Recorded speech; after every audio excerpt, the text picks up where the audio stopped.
des ordinateurs, des lignes de code, des jeunes qui programment.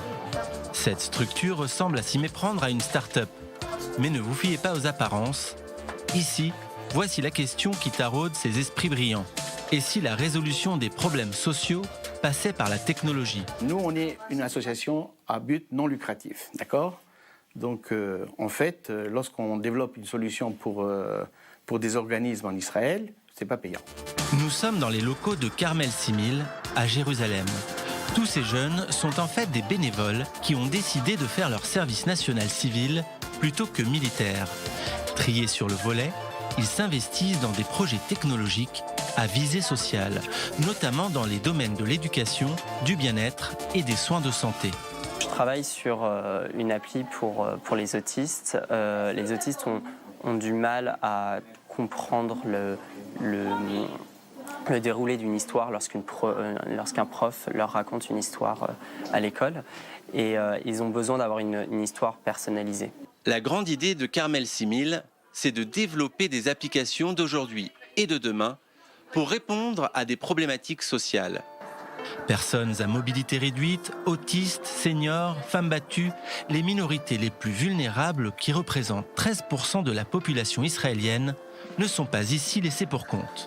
Le cofondateur de Carmel 6000, c'est lui, Yossi Tsouria, mathématicien et important entrepreneur en technologie.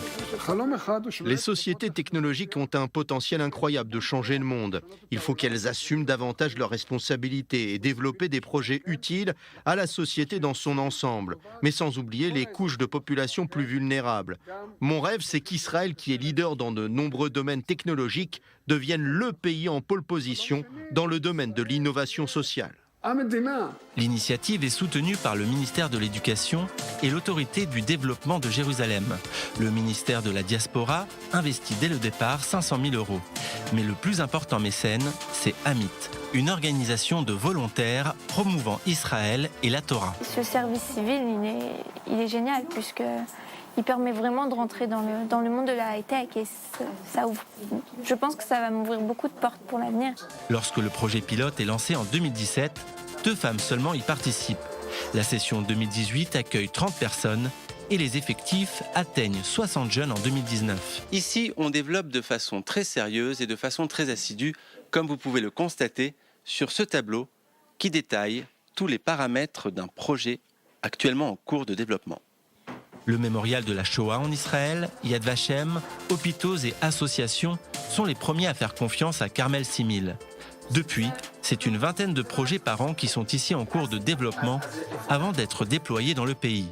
Des solutions qui peuvent ensuite être déclinées partout dans le monde.